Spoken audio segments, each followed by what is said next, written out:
about 12 times as many licensed medical marijuana growers as Colorado, and they have a larger population. Why is that?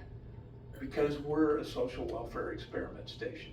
Oklahomans are disposable. They are experimenting on us so that they can figure out how to tweak the model into the future. Colorado, 5.8 million residents, we've got 4 million. Just look at the numbers. Why is that? You have to ask that, right? What's the disparity for, right? This is what, we produce 32 times the supply to cover our demand. You cannot sell Oklahoma marijuana outside the state of Oklahoma. It's designed solely for our self-consumption. You have 32 times, it's black market, right? It's illegal to sell that.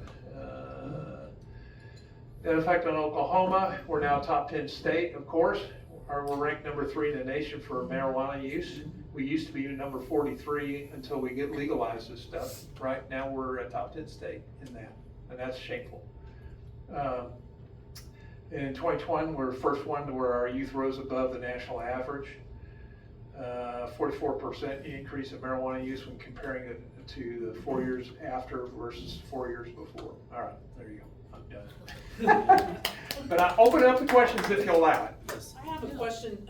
I raised my kids in Kingfisher County. Yes. And the farm maybe 4 from ours was a murder situation. I'm Yes. sure you've watched quite a bit. Yeah. And again, my understanding of the facts, the Chinese national killed Yes. several other, and I'm always surprised that we don't have more information about the connection between that kind of organized crime and what's happened here.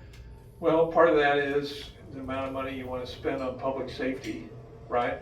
I mean, there's a dollar amount. I'm one of those people that say you don't get to have streets in your communities unless you pay the public safety guardian, right? And so you have to be able to have enough people to actually go out and do those kind of investigations. And when you're dealing with multinational organized crime entities, they are experienced in the for-profit business, and they know that they're dealing with some officer who may only have a high school education and may only stumble upon it.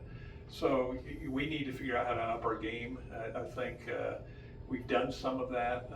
Donnie Anderson with the Bureau of Narcotics here in Oklahoma, he and his team have really aggressively been going after this to shut down some of those operations. But literally when they do shut down the operation, they're seeing these people abandon millions of dollars in equipment.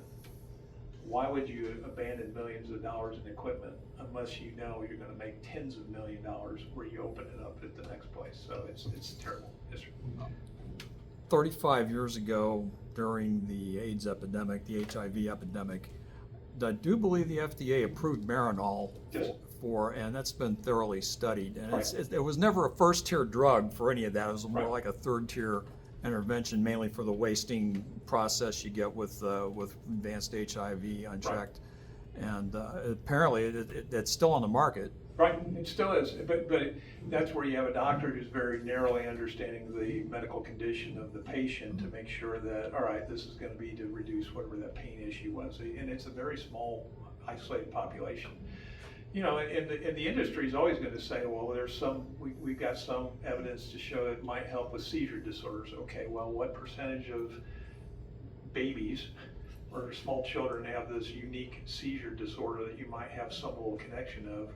Okay, well, that's like a 0.00 whatever percent versus 99.9% of the population that's not going to get that benefit. And that's why it needs FDA oversight. You know, if there's a benefit, let's do it the way we've done it for Advil and Tylenol and all that. So I agree with you. I mean, there's aspects, but it's very strictly regulated, just like your automobile tires are. Wow. You guys are going to go home really happy, aren't you? Thank you so much. Thank you so much. I appreciate it. Remember us by a little, comes through where Roger's on it. And we have a little job for you to pull a number out of our. Oh, here we go. That's why the audience is still here, right? No, that was quite an interesting presentation. All right, let's see here. Are you ready? Last 3 digits, 557. There we go. Winner, winner, Okay. chicken dinner. And, oh, you got it. Good. Oh, there you go, Lynn. 557. I I'd like to see a presentation done on vaping too. Oh, yeah. And also, as a teacher, the way. You got the Did he get joker? it? All right. Oh, We have a winner. All right. All right. I've never seen that happen anywhere. Wow. Congratulations. Yeah, Oh, that's awesome. great.